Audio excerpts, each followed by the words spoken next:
અને આપ જોઈ રહ્યા છો ઇન્ડિયા ન્યૂઝ ગુજરાતના મહત્વના સમાચારની શરૂઆત કરીશું જૂનાગઢથી। આજે જૂનાગઢ મહાનગરપાલિકા જંગમાં કોણ થશે વિજય અને એનો થશે ફેસલો।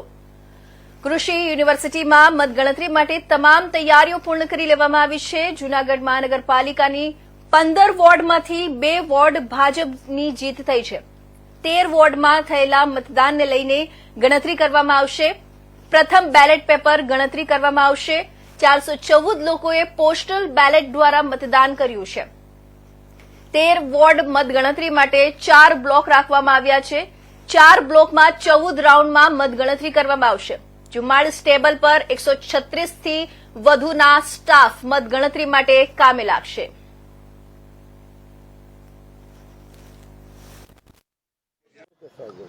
આજરોજ માંગરોળ નગરપાલિકા સામાન્ય ચૂંટણીનું મતગણતરી એમએન કંપાણી કોલેજ ખાતે થનાર છે।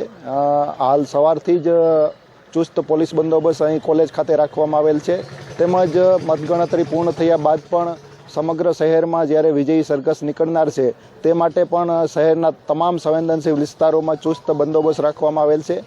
શહેરની જનતાને પણ ખાસ અપીલ છે કે વિજય સરઘસ દરમિયાન પણ શાંતિપૂર્ણ રીતે ઉજવણી કરે અને કાયદો અને વ્યવસ્થાની સ્થિતિને અડચણરૂપ થાય તેવા કોઈક પણ કૃત્યમાં સહકાર ન આપે। સ્થાનિક સ્વરાજ્યની ચૂંટણી અંતર્ગત જૂનાગઢ મહાનગરપાલિકા અને 6 નગરપાલિકાઓની મતગણતરી હવે થોડી ક્ષણોમાં શરૂ થવા જવાની છે। ત્યારે હાલ દ્રશ્યોમાં બતાવવાના પ્રયત્ન કરી રહ્યો છું।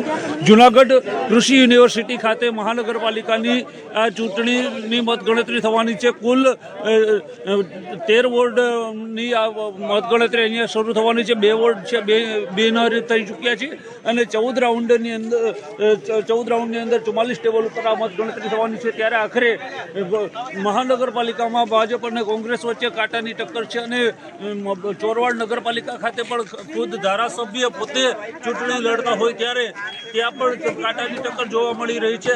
આખરે કોણ બાજી મારશે તે તો બપોરના સમયે ખબર પડશે। Bharat Joshi, India news, Junagadh.